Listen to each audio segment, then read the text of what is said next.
పెరుగు ఉప్మా ఎంతమంది తిన్నారండి? ఒకసారి తయారీ విధానం చూద్దాము. ముందుగా ఒక కప్ పెరుగు తీసుకొని తరకలు లేకుండా చిలకొట్టుకోవాలండి. అందులో 3 గ్లాసులు వాటర్ తీసుకోండి. మనం ఒక కప్పు రవ్వ తీసుకుంటే 3 గ్లాసులు వాటర్ తీసుకోండి. అందులోనే కట్ చేసి పెట్టుకున్న పచ్చిమిర్చి, టమాటా ముక్కలు, కొద్దిగా అల్లం ముక్కలు, కొంచెం ఉప్పు వేసి కలిపి పెట్టుకొని పక్కన ఉంచుకోండి.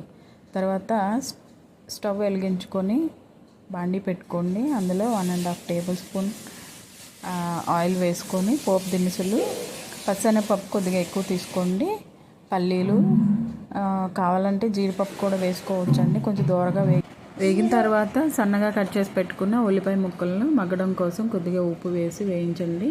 తర్వాత రవ్వ తీసుకొని నూనెలో వేయించాలి. త్వరగా వేగిన తర్వాత కొద్దిగా పసుపు యాడ్ చేయండి, మంచి కలర్ వస్తుంది. తర్వాత ముందు కలిపి పెట్టుకున్న పెరుగు వాటర్ ఉన్నగా అండి, అవి యాడ్ చేసేసి మూత పెట్టి మగ్గించండి. అంతే.